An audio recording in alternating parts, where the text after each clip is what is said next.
Assalamualaikum warahmatullahi wabarakatuh.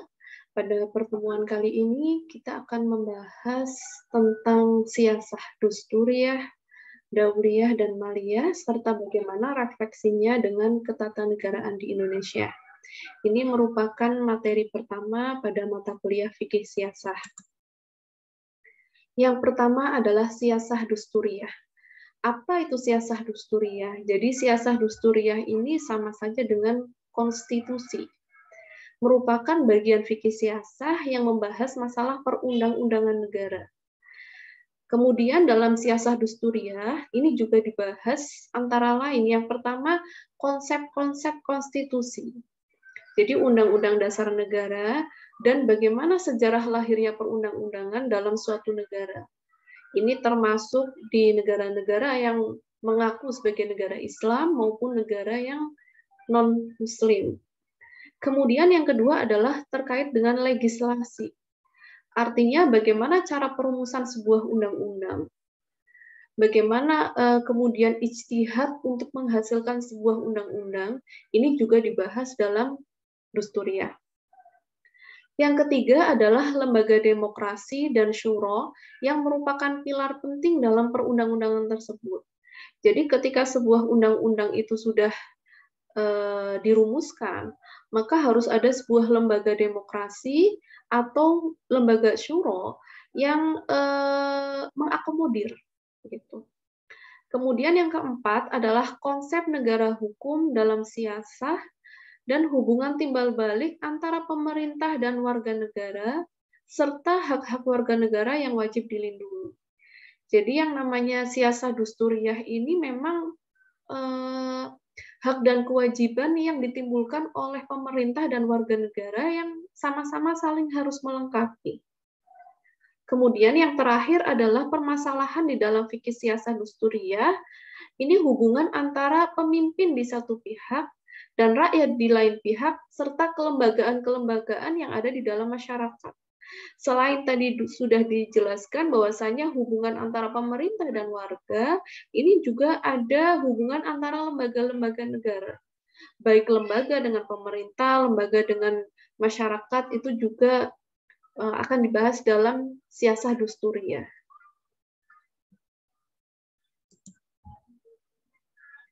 Kemudian, ruang lingkup dari siasah dusturiyah. Ruang lingkupnya ada 4. Sebenarnya banyak ruang lingkup dari siasah dusturiyah, masing-masing dari ulama atau ulama fikih siasah ini berbeda pendapat. Saya mengambil kesimpulan ada 4 ruang lingkup. Yang pertama adalah bidang siasah tasyri'iyah.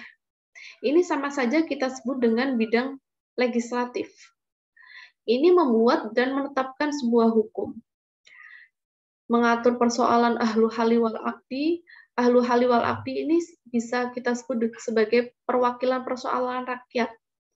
Kemudian hubungan muslim dan non-muslim di dalam suatu negara. Karena pada zaman dahulu yang sering disebut atau yang sering menjadi polemik adalah hubungan antara muslim dan non-muslim di dalam satu negara. Kemudian yang berikutnya adalah bidang siasat tanfiziyah atau eksekutif. Itu. Termasuk di dalamnya adalah persoalan imamah, bagaimana kemudian suksesi imamah atau suksesi kepemilihan kepemimpinan.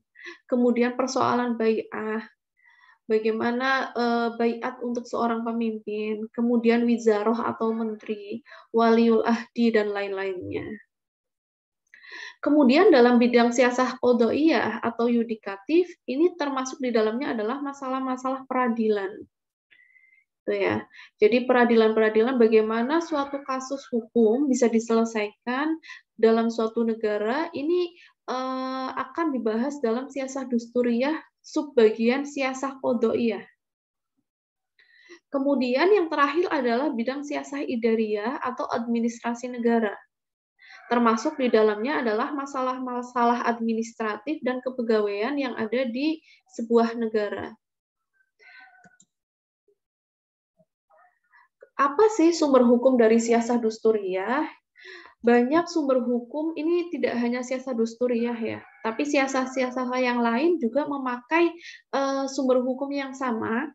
Yang pertama jelas ada Al-Qur'an, gitu ya. Ayat-ayat yang berhubungan dengan prinsip kehidupan masyarakat, yang sifatnya itu kuli. Kuli itu berarti menyeluruh, artinya masih global, dan semangat ajaran Al-Qur'an ini dijadikan sumber hukum pada fikih siasah.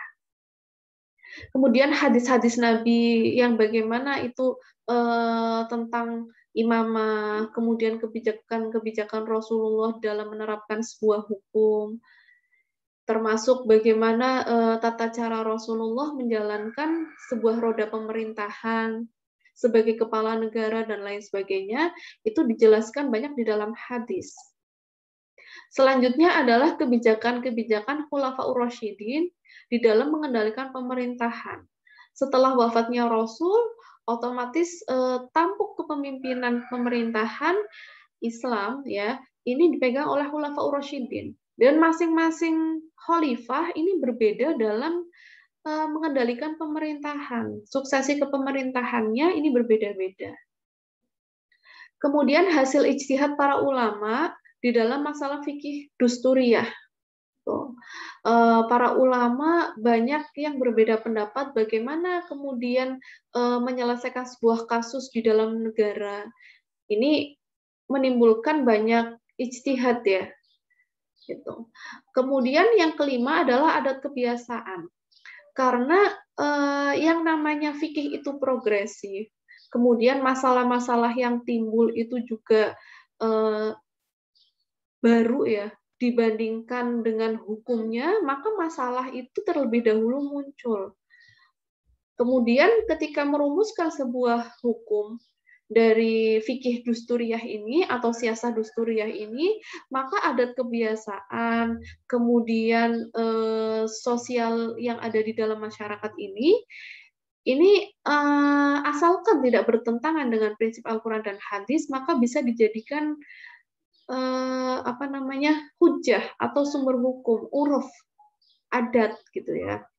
Ini kalau dalam istilah hukumnya bisa disebut sebagai konvensi. Selanjutnya adalah refleksi siasah dusturiyah di Indonesia. Bagaimana kemudian siasah yang ada di Indonesia, siasah dusturiyah ini atau konstitusi yang ada di Indonesia. Jadi jenis kekuasaan negara yang diatur dalam sebuah konstitusi itu terbagi atas 6 dan masing-masing kekuasaan diurus oleh suatu badan atau lembaga tersendiri. Ini untuk praktek di Indonesianya. Yang pertama adalah kekuasaan membuat undang-undang atau legislatif. Ini dipegang oleh DPR, MPR, dan DPD. Selanjutnya adalah kekuasaan melaksanakan undang-undang. Ini dipegang oleh badan eksekutif, ada presiden, wakil presiden, dan para menterinya. Termasuk menteri-menteri agama, menteri perekonomian, gitu ya, menteri pertahanan, semuanya ini merupakan pelaksana dari undang-undang. Kemudian adalah kekuasaan kehakiman, atau kita istilahkan sebagai kekuasaan yudikatif, ada MK, Mahkamah Konstitusi, ada MA, Mahkamah Agung, dan KY, Komisi Yudisial. Tuh, nanti teman-teman bisa membaca apa yang dimaksud dengan MK, MA, KY, tugas-tugasnya, dan lain sebagainya, termasuk badan-badan yang lain, legislatif, eksekutif, itu bisa dicari di buku ya. Kemudian ada juga kekuasaan kepolisian, kekuasaan kejaksaan, kemudian kekuasaan memeriksa keuangan negara ini dipegang oleh BPK. Ini merupakan refleksi dari siasah dusturiyah di Indonesia. Ketika kita tadi melihat bahwasanya siasah dusturiyah pada masa fikih klasik ya, atau pada masa awal-awal kemunculan fikih siasah, maka ini sudah terjadi pergeseran. Bagaimana penerapan fikih siasah pada negara yang dulu ya, atau pada satu negara ke negara yang lain, walaupun esensinya itu hampir sama, tapi terkadang menggunakan istilah yang berbeda, gitu ya. Selanjutnya adalah siasah dauliyah. Siasa dauliyah adalah hubungan internasional, gitu. Kita sebut sebagai hubungan internasional. Jadi yang dibahas apa dalam siasa dauliyah? Ini kekuasaan kepala negara untuk mengatur hubungan negara dalam hal hubungan internasional terkait masalah teritorial, batas sebuah negara, nasionalitas, ekstradisi, persaingan, tawanan politik, kemudian pengusiran warga negara asing, gitu ya, atau suaka politik.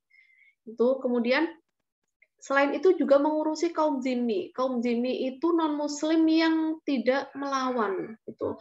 Ini karena pada zaman dahulu ini masalah muslim dan non-muslim itu menjadi masalah yang urgent. Gitu. Kemudian perbedaan agama, akad timbal balik dengan kaum zimmi yang pada intinya adalah mengatur segala aspek terkait dengan politik hukum internasional. Maka akan dibahas dalam siasah dauliyah. Nah, untuk siasah dauliyah sendiri dibagi menjadi dua. Yang pertama adalah al-siasah al-du'ali al-khassas. Artinya ini siasah atau politik negara yang khusus. Hubungan internasional yang khusus.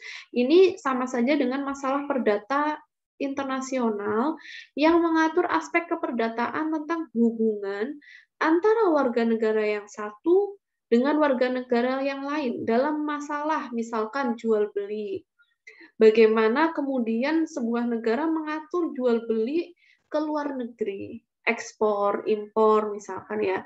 Kemudian perkawinan, bagaimana ketika seorang warga negara Indonesia menikah dengan warga negara asing. Gitu.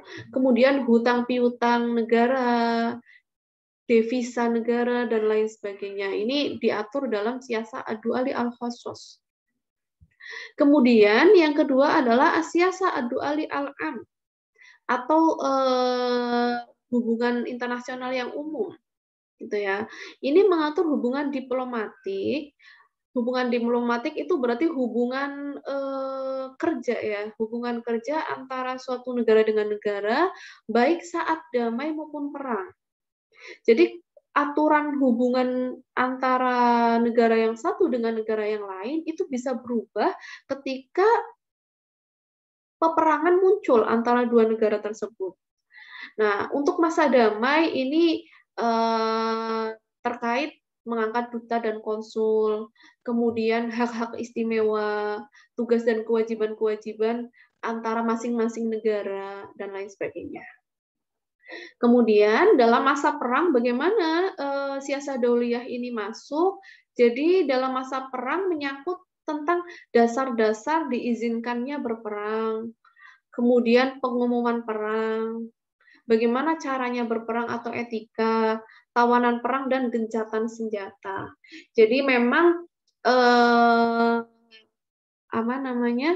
siasah du'ali al-am ini lebih luas ya cakupannya. Kemudian ruang lingkup. Apa ruang lingkup dari siasah dauliyah? Yang pertama ada perjanjian internasional atau al-mu'ahadah. Kemudian perlakuan terhadap tawanan. Ketika suatu negara itu berperang, maka bagaimana suatu negara yang menang ini memperlakukan tawanannya? Gitu. Jadi kalau dalam Islam itu ada ketentuan, itu nanti bisa juga dibahas dalam fikih jinayah ya. Jadi tawanan perang itu hanya bisa dibunuh kalau melakukan jarimah, artinya melakukan sebuah tindakan pidana. Kalau kemudian tawanan perang itu tidak melakukan sebuah tindakan jarimah atau tindakan pidana, maka tidak boleh kemudian dibunuh. Nah ya, ini jadi antara siasah dan jinayah atau politik dan pidana itu memang ada keterkaitan. Berikutnya adalah kewajiban hak suatu negara terhadap negara lain, kemudian aturan perang, ekstradisi, pemberian suaka politik atau ashlum, dan keamanan, kemudian penentuan situasi damai atau perang. Jadi, apakah negara A menentukan akan perang atau tidak, maka itu juga harus ada penentuan situasinya antara kedua belah pihak. Selanjutnya, pembagian negara, ini saya ambil dari pendapatnya Ahmad Jazuli, pembagian dunia pada masa sekarang, gitu ya. Jadi kalau kita membahas tentang negara Islam, itu yang pertama ada al-alam al-islami atau dunia Islam. Dunia Islam itu terdiri dari daulah Islamiyah, kita sebut sebagai negara Islam, atau Islamic State. Bisa juga kita sebut dunia Islam itu dengan baldah Islamiyah atau negeri Muslim atau negara-negara yang mayoritas penduduknya beragama Islam atau Muslim countries. Jadi kalau kita lihat dari penjabaran ini, maka Indonesia tergolong sebagai baldah Islamiyah, bukan daulah Islamiyah. Karena Indonesia tidak memakai syariat Islam secara murni sebagai konstitusi negaranya. Tapi unsur-unsur syariat Islam masuk atau melebur dalam konstitusi-konstitusi yang ada di Indonesia. Ya, maka Indonesia tidak menyebut dirinya sebagai daulah Islamiyah, tapi sebagai negara atau baldah Islamiyah karena masyarakatnya mayoritas Muslim dan konstitusinya ini secara tidak langsung banyak unsur syariat Islam. Kemudian berikutnya adalah al-alam al-ahd atau negara-negara yang berdamai dengan negara Islam. Gitu ya. Artinya negara-negara yang tidak melakukan peperangan atau kemudian pro terhadap negara Islam.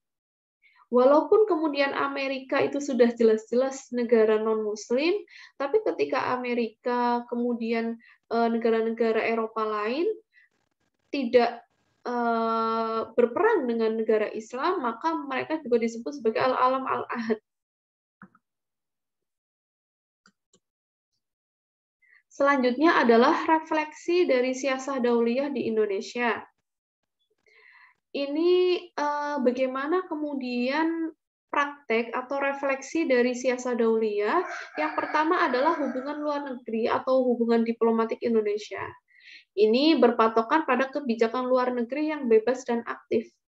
Jadi ini kebijakan diplomatik Indonesia ya, bebas dan aktif, dengan mencoba mengambil peran dalam berbagai masalah regional, sesuai porsinya tentunya. Dengan tetap menghindari keterlibatan dalam konflik di antara kekuatan-kekuatan besar dunia. Jadi walaupun Indonesia ini kemudian ikut aktif atau ikut andil gitu ya dalam kancah perpolitikan luar negeri, namun Indonesia tidak mau turut campur terlalu dalam terhadap konflik-konflik yang ada di negara lain yang sifatnya perebutan kekuasaan. Gitu. Kemudian tolak ukur dari kebijakan luar negeri kontemporer Indonesia ini adalah dengan mengirimkannya duta besar ke negara tetangga, kemudian partisipasi Indonesia sebagai anggota ASEAN, GNB, OKI, gitu ya, dan lain sebagainya. Itu masih sangat banyak. Kemudian yang berikutnya adalah siasah maliyah. Siasah maliyah ini kita sebut sebagai politik keuangan Islam. Ketika kita membicarakan sebuah siasah, maka unsur yang penting dalam siasah yang pertama tadi ada dusturiyah, konstitusi, kemudian dauliyah, hubungan internasional, karena ketika negara lain tidak mengakui kedaulatan Indonesia, maka Indonesia bukan merupakan sebuah negara yang berdaulat. Gitu. Maka ini menjadi hal yang sangat penting ya. Kemudian yang ketiga di sini ada siasah maliyah atau yang berhubungan dengan perputaran keuangan. Apa sih siasah maliyah? Ini mengatur segala aspek pemasukan dan pengeluaran keuangan yang sesuai dengan kemaslahatan umum tanpa menghilangkan dari hak individu warga negaranya. Kemudian, pendapatan negara dan pengeluarannya ini diatur dengan baik supaya memberikan kesejahteraan bagi warga. Nah, apa lembaga pengatur keuangan negara pada masa lampau ya, sudah kita sering dengar bahwasanya ada yang namanya Baitul Mal. Baitul Mal ini lembaga untuk pengatur keuangan negara. Nah, apa saja sumber keuangan negara? Ini saya ambil dari pendapatnya Syekh Yusuf Kordowi dan Syekh Abdul Wahab Al-Khalaf. Ada yang namanya zakat, baik mal maupun zakat fitrah ya, terutama zakat mal ya. Kemudian ghanimah, harta rampasan perang. 1/5 untuk kepentingan umat, dan 4/5-nya untuk tentara yang ikut berperang. Ada jizyah. Jizyah ini mirip pajak, tapi ini dari non-muslim. Sebagai wujud loyalitas. Bagaimana kalau mereka tidak mampu? Maka kalau tidak mampu, tidak perlu membayar jizyah. Kemudian ada kharaj. Kharaj ini pajak. Pajak tanah atau hasil bumi. Jadi hasil bumi yang dihasilkan oleh masyarakat, maka ini akan ada pajaknya atau kharaj. Kemudian ada usyur al-tijarah, ini pajak perdagangan dari non-muslim ketika mereka bertransaksi bisnis di negara Islam. Ada fai. Fai ini harta tinggalan non-muslim tanpa perang. Jadi ketika mereka kemudian pergi dari suatu negaranya karena takut misalkan dengan pemerintah yang ada di situ, maka harta peninggalannya ini adalah harta fai, menjadi sumber keuangan negara. Tapi masa Khalifah Umar ini tidak mau ya, tidak dibagi harta fai ini untuk kemaslahatan umum, tidak dibagi untuk individu. Kemudian ada harta waris yang tidak memiliki ahli waris. Kalau tidak ada ahli waris satupun kan hartanya akan dikembalikan pada Baitul Mal. Ada kafarat atau denda, ada dam atau sanksi penyembelihan hewan bagi jamaah haji yang melanggar aturan. Ini sumber keuangan negara dalam fikih siasah. Kemudian pos belanja uang negara untuk apa saja? Memberantas kemiskinan, pertahanan negara, pembangunan hukum, pembangunan infrastruktur dan fasilitas sosial, pendidikan, kesehatan. Jadi keuangan negara, pajak-pajak yang dibayarkan oleh kita setiap tahunnya ya, ini digunakan negara untuk hal-hal ini, gitu. Untuk kepentingan rakyatnya juga. Kemudian refleksinya, bagaimana ini maaf salah ya, refleksi dari siasah maliyah di Indonesia. Di Indonesia ini sistem ekonominya sistem ekonomi Pancasila, gagasan dari Muhammad Hatta. Jadi sentral dari keuangan di Indonesia ini akan diatur oleh Menteri Keuangan. Saat ini ada Ibu Sri Mulyani ya. Beliau yang akan mengatur pos-pos pemasukan dan pengeluaran keuangan negara yang jumlahnya triliunan. Kemudian untuk Baitul Mal, kalau zaman dulu pada pemerintahan Rasulullah dan pemerintahan khalifah-khalifah itu menggunakan Baitul Mal. Nah, di sini di Indonesia juga ada Baitul Mal, ada Basnas, Lazismu, BMI miliknya MUI ya. Tapi kalau lembaga Baitul Mal ini lebih pada mengakomodir zakat, kemudian wakaf, sodakoh, infak, dan lain sebagainya. Jadi yang sifatnya seperti pajak dan lain sebagainya itu langsung diatur oleh negara melalui Menteri Keuangan. Kemudian yang terakhir adalah lembaga keuangan di Indonesia. Lembaga keuangan ini ya lembaga yang memfasilitasi dan produk di bidang keuangan, serta memutar arus dalam perekonomian. Jadi yang kemudian ujung tombaknya adalah Kementerian Keuangan ya. Kemudian yang memutar ini ya dari lembaga keuangan, kegiatan operasionalnya, penyaluran dananya. Itu yang pertama adalah lembaga bank, ada bank sentral, bank umum, bank perkreditan rakyat, ada lembaga yang non-bank, misalkan Pegadaian, pasar modal, koperasi, simpan pinjam, lembaga pembiayaan, asuransi, dana pensiun, dan lain sebagainya. Ini merupakan lembaga keuangan di Indonesia. Ya, itu tadi penjelasan dari saya terkait siasah dauliyah, siasah maliyah, dan siasah dusturiyah. Terima kasih atas perhatiannya. Assalamualaikum warahmatullahi wabarakatuh.